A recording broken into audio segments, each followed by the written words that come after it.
All right, Shalom. I want to give all praise and honor and glory to Yahweh, Bahashem, Yahushai, Bahashem, Yahweh Kakadash. I want to say double honors to the apostles and the elders at Great Millstone for teaching His word in truth and sincerity and for ruling well. And salutations to my fellow Akim across the four corners of the globe, preaching in the name of Yahweh, Bahashem, Yahushai. It is the brother Gabar Yahweh from GMS Hawaii coming to you with another lesson. And this lesson is on this video that you see in front of you. Okay, and I'm going to play it real quick and then we're going to go into the lesson. White people do what? They would crack the slaves with the. They wouldn't do that to slaves. How do you know? The white people do what? They would crack the slaves with the. They wouldn't do that to slaves. How do you know? Were you there? Me? Like, how do you know? Let me help you out with your before I kick you out. How? For why? You want to have an honest conversation? Let's have an honest conversation. Don't give me the ha ha he he ho. Let's have an honest conversation. Okay. That's what I want. That's what we're here in AP for. If I call somebody the N word, what am I calling them? The N word? No. Huh? Ignorant? Yeah, ignorant. The N word just means ignorant. It doesn't have any other meaning and any other vocabulary other than you are a stupid person. You are ignorant. You are not well read. You are not well educated. All right, so you saw it, Esau being the liar and the demon that he is, incapable of telling the truth, but yet making light of what happened to our people. Now, two things that this guy said. One was that slaves were never whipped, or the Israelites who were brought over here as slaves were never whipped, which we're going to prove that's a lie. And then the fact that he said that the N word isn't that bad, or the N word, the so-called N word, nigga, means ignorant. Now that's something that they teach you in the world. That's not backed up with facts. That's not backed up with evidence. That's not the reason why the so-called white man used a proverb and a byword against us, was because we were ignorant, or we weren't well read. Okay. And so I just want to prove all things real quick. Let me see if I can get this scripture real quick.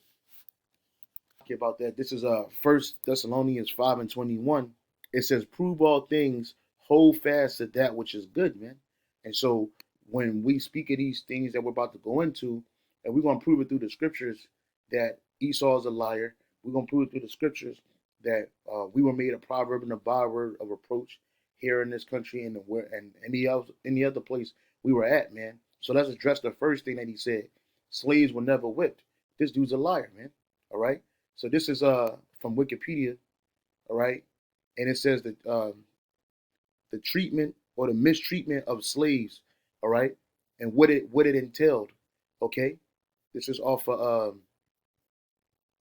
all you got to do is put the treatment of the enslaved in the United States, all right, and this is what came up, okay, without having to go through a whole bunch, all right. This is well, let's read this. It says slave narratives and lectures. As there began to be significant number of literate ex-slaves, freedmen, or fugitives, some wrote of their earlier experiences as slaves, reporting mistreatment they witnessed and suffered themselves.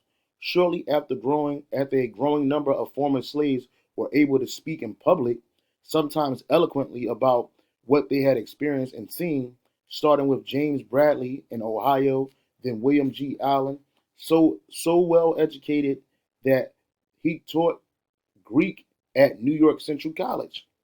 In Massachusetts and upstate New York, Frederick Douglass sojourned truth across the free states, and the list could be extended.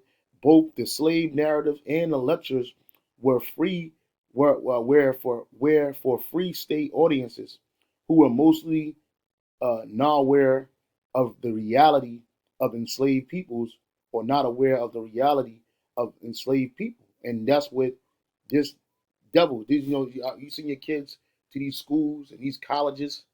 Here it is. Jake is basically laughing at this dude because he's a liar. And this dude is supposed to be a professional teacher. He went to so-called college. He got certificates, okay, to sit in front of people and teach. But what is he teaching you? He's teaching you a bunch of lies. And then when Jake sarcastically laughs at this man, what does he do? He threatens to kick him out, man. But how can you have a truth with how can you have a truthful conversation with the devil, man? Because this dude is a complete liar, man. Everything that he says out of his mouth, man. And they're teaching this stuff to our people. A reason why they're teaching these lies to our people, Slocky. So the reason why that they're teaching these lies to our people because they're trying to hide what they did to us, man. But it's too late. The cat's out the bag, man. All right. This is St. John chapter 8, verse 14. Slocky. Um, I'm sorry, 8:43. It says, why do you not understand my speech? And because ye cannot hear my word, yeah, 2/3 of our people, they can't hear the word and understand the speech that being spoken, which is the truth. It says, ye are of your father the devil, because 2/3 of our people chose to follow Esau, Edom into perdition and not hear the truth. All right? Which really the Most High, when you go deeper, the Most High didn't want 2/3 of our people to get this truth. So what did they hold fast to? Caesar, Esau, Edom.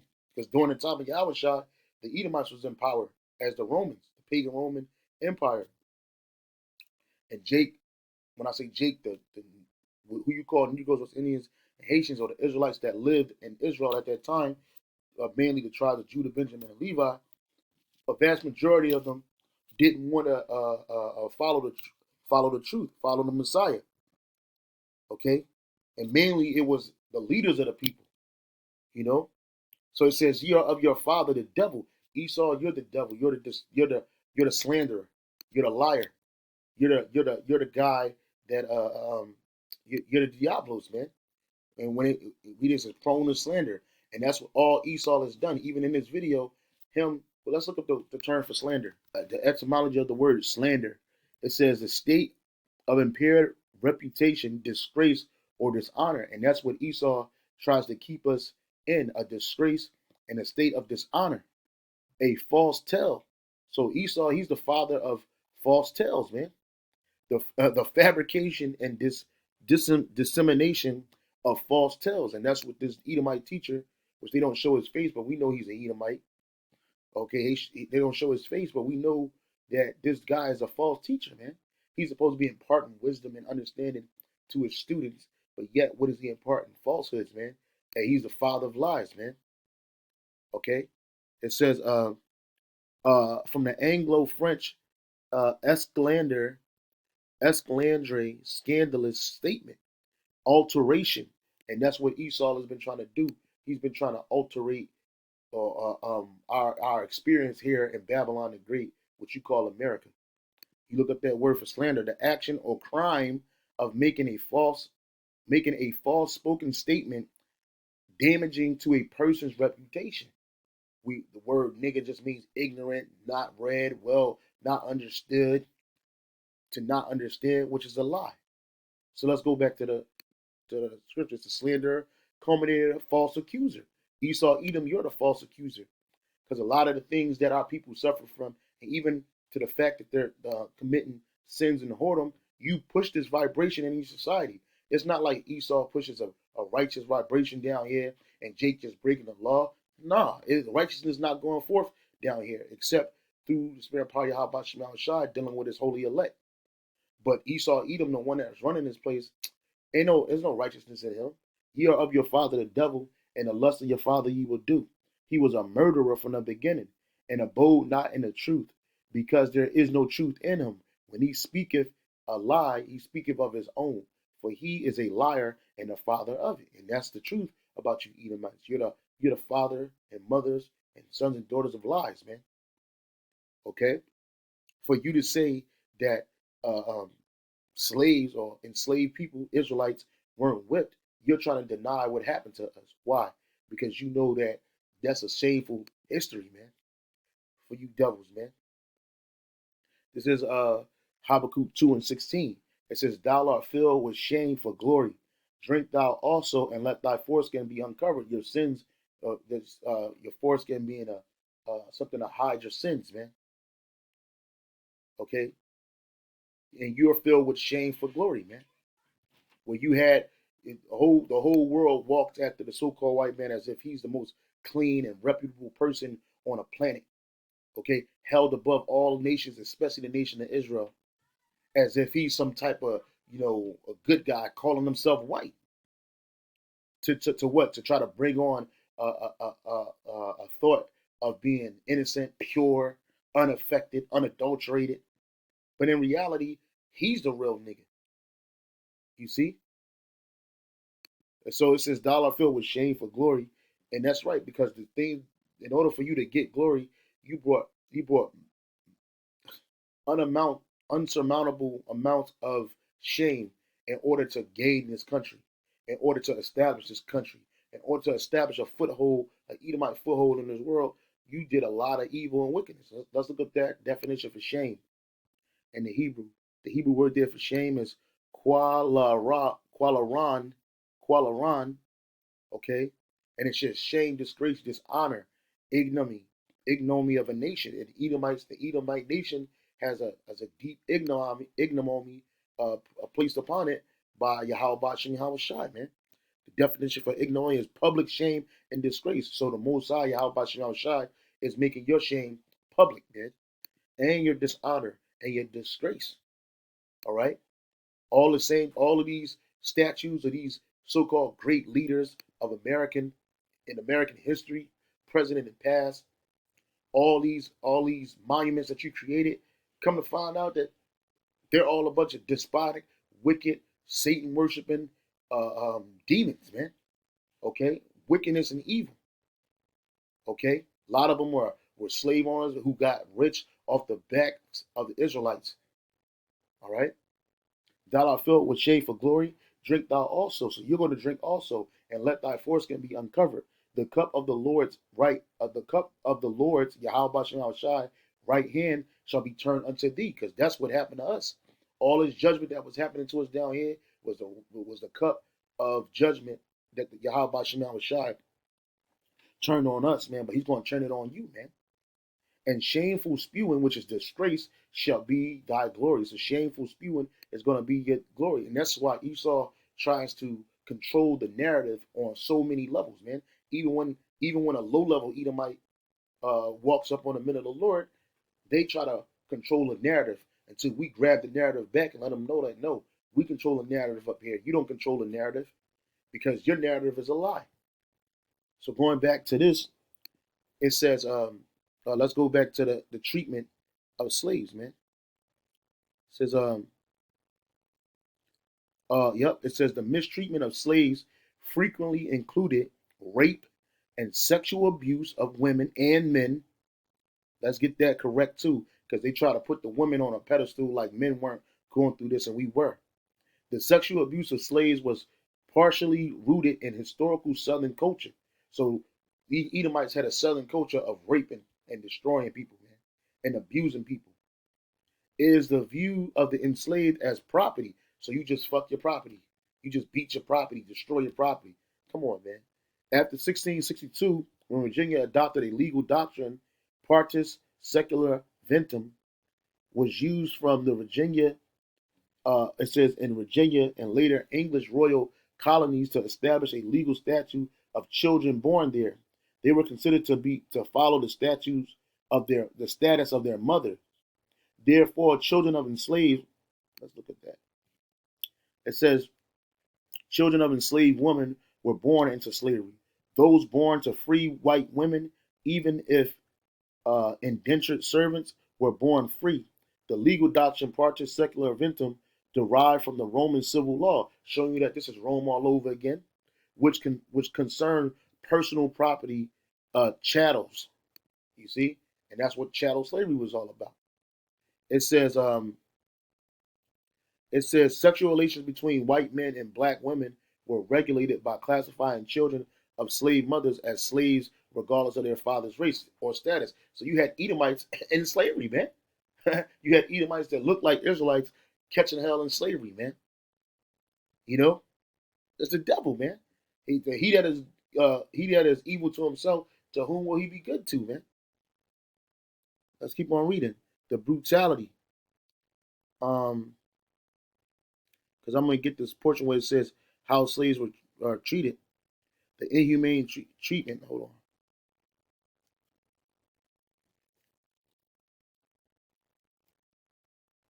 Listen to this. It says, listen to this. The treatment of enslaved people in the United States varied from time to time and place, but was generally brutal, especially plantations, whipping, and rape. So all his so-called teacher had to do was go on fucking Wikipedia to find this information out, let alone another reputable source, man. You know, because these so-called academics say that Wikipedia is not a reputable source when it has citations too. So it says plantations. It says, but was generally brutal, especially on plantations. Whipping and rape were routine, but usually not in front of white outsiders or even the plantation owner's family. Okay, it says owners families. When I whip niggers, you see how these devil cheaters call us niggers. In English language, the word nigger is an ethnic slur, typically directed at black people, especially African Americans, man. When I whip niggers, I take them out of the sight and hearing of the house, and no one in my family knows it. Enslaved persons could not be a witness against a white. Enslaved people were sometimes required to whip other enslaved people, even family members. There were also businesses to which a slave owner could turn over the whipping. So they had a goddamn business for whipping people. But yet this Edomite devil, this liar, said that slaves were never whipped. And like Jake laughed at him, like, well, were you there? Which he probably was there.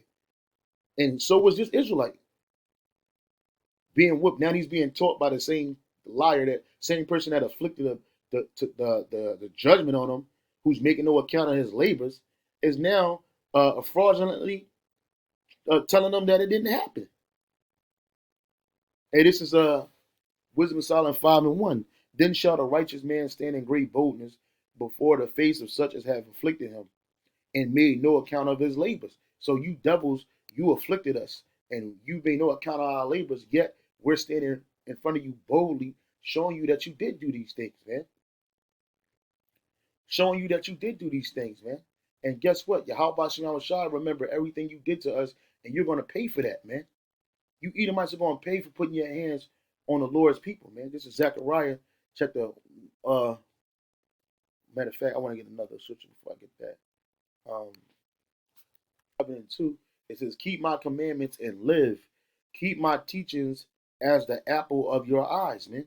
So where the Lord told us to keep his Proverbs 7:2, the Lord told us to keep his commandments and live. He gave his commandments to the Israelites so that what we can be the apple of his eye, man.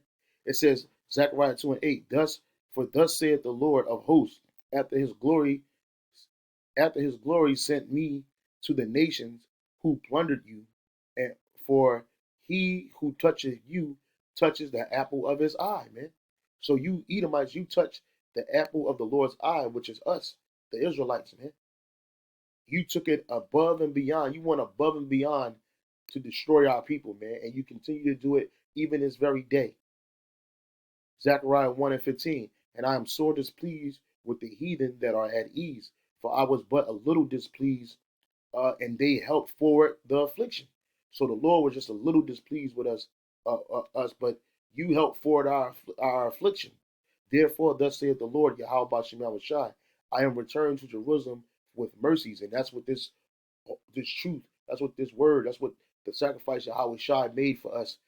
Okay, the Lord is returning back for us, with mercies, man. My house shall be built in it, and said the Lord Yahweh Shai hosts, and a line shall be stretched forth upon Jerusalem. All right. So the Lord's going to pay you nations back, man. The Lord said He is sore displeased with the heathen, man. When you look up that word for sore displeased, the word for sore is quasawap, quasawap, quasawap, quasawap. It says wrath, anger, splinter, broken twig. So the Most High he has indignation. Hey, the Lord said He has indignation against the house, the family of Esau forever and ever, man.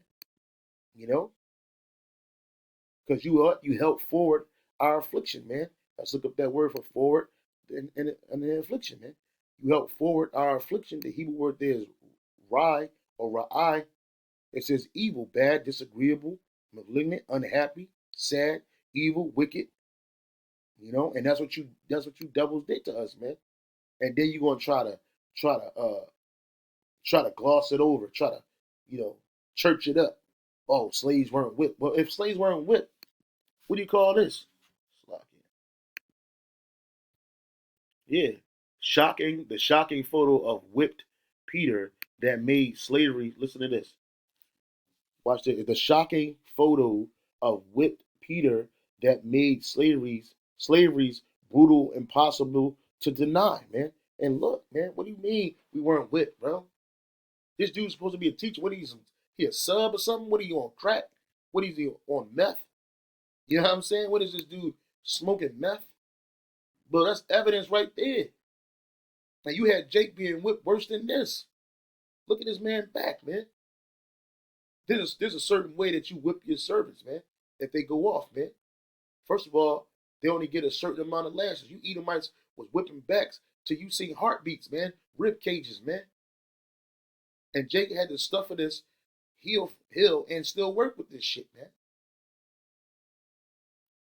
It says the widely circulated image of Peter's wound helped turn white Northerners against slavery, which they weren't against slavery. It was all a bullshit, man. They were all with it, man. By the time he made it to the Union encampment in Baton Rouge in March 1863, Peter had been through hell. Bloodhounds had chased him. He had been pursued for miles, had ran barefoot through creeks and across fields. He had survived, if barely. When reaching the soldiers, Peter's clothing was ragged and soaked with mud and sweat. But his 10-day ordeal was nothing compared to what he had already been through. During Peter's enslavement at John and Bridget Lyons, Louisiana plantation. Let's see if this place is still up and running. John and Bridget Lyons slave plantation, and you can bet that these were Edomites. All right. Here. Anyway, let's just keep on reading. Bridget Lyons, Louisiana plantation. Peter endured not just the indignity of slavery, but a brutal whipping that nearly took his life. And when he joined the Union Army after his escape from slavery, it says Peter exposed his scars during a medical examination. Raised welts and strafe marks crisscrossed his back. The marks extended from his buttocks to his shoulders, calling to mind the viciousness and power with which he had been beaten. It was a hideous constellation of scars, visual proof of the brutality of slavery. For thousands of white people, it was shocking. It was a shocking image that helped fuel the fires of abolition during the Civil War. Okay? So, hey, this proof right here, the proof is in the pudding. And that's why you devils are trying to negate what happened to our people. But you can't. It's evident. It's clear as day. And this is why you're going to be judged for this, man. Obadiah 1 and 15. And the house of Jacob shall be a fire, and the house of Joseph a flame. That's the southern kingdom, and the northern kingdom. And the house of Esau for stubble. So you Edomites, you're gonna be stubble, man. You're gonna be burnt up at the slavery. You ain't gonna exist after your hardcore 1,000 years of slavery, man. And they shall kindle in them and devour them, and there shall not be any remaining of the house of Esau, for Yahweh Bashim Shai has spoken it, man. And that's true. That's so true, man. There was one more scripture that I had in regards to the whipping. This is Daniel chapter 9, verse 12.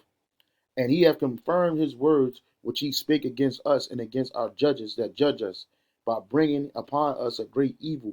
For under the whole heaven have not been done as have been done upon Jerusalem. So what happened to our people ain't never happened to no other nation. Our people to survive the brutality of hardcore chattel slavery, okay, and still be able to rise in this place and be great in this place, shows you the spirit of the Lord that's on us. But guess what? You Edomites and you other nations, You ain't gonna have the spirit of the Lord on you. You mess around and get hit with an electric whip or a whip that's made out of a chain and die from the first blow. And you got to be brought back and do it all over again, man. It don't matter how many times you die. We're gonna bring you back. We're gonna have spiritual power to zap your spirit back. So every time we hit you in the back and it crack, okay, and your spirit leave your body from the first blow, bow. By the time the second blow come around, your spirit gonna be back in that body, catching the hell all over again, man. And look, man, we ain't gonna have to lie about it because what's gonna happen to you is gonna be payback for what you did to our people, man. And the last thing I got, which is double said that the word nigger means ignorant. Well, this is a lie, man. The word nigger is a noun from 1786 because nigger came from Negro, man. Okay, they used to call you the Negro. Then they start calling you a nigger. Earlier Neger, 1568 Scottish and Northern England dialect, Nigar or Niger from the French nigre and the Spanish negro. From the earliest usage, it was the term that carries with it all the oblique or obliquy. Let me see. I never heard this word before. So pardon me. Obloquy. Obloquy, strong public criticism and verbal abuse.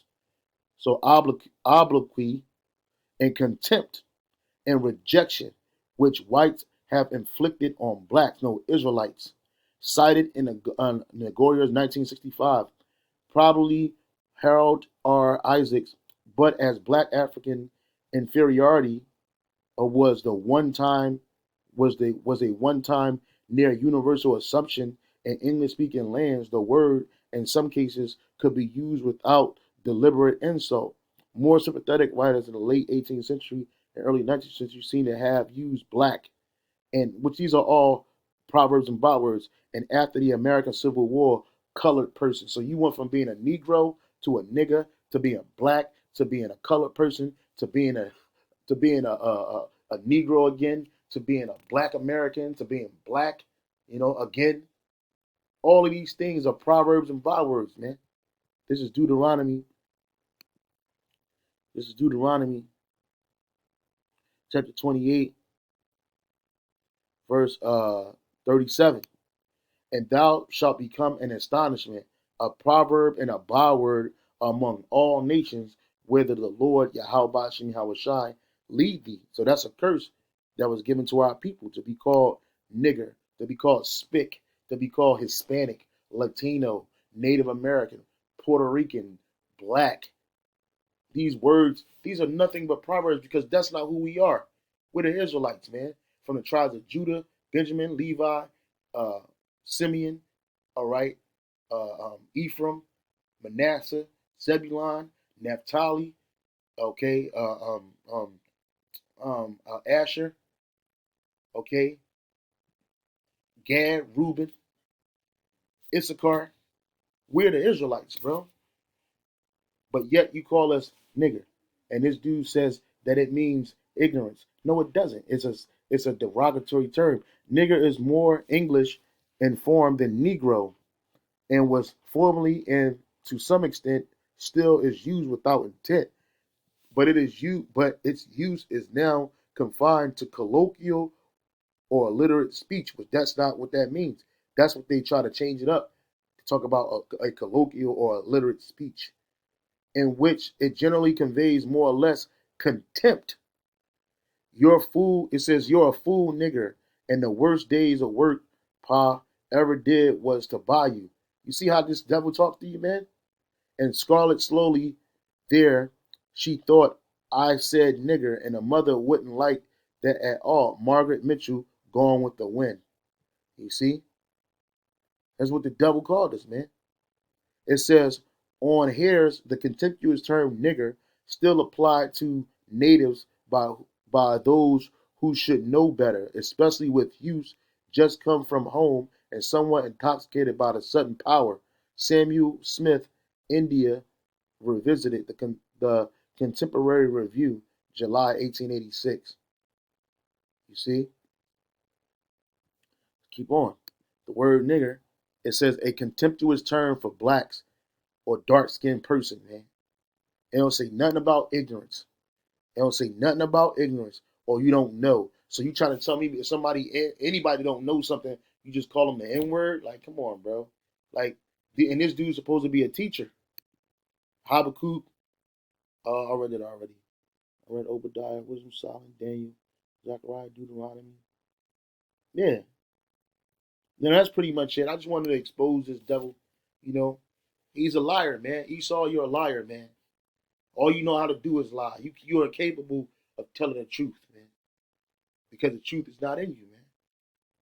All right, and you put this in the classroom, and you got to go home, and Jake got to deal with this, man. You got to put this on TikTok, to get other people to see the ignorance of this so-called teacher, man.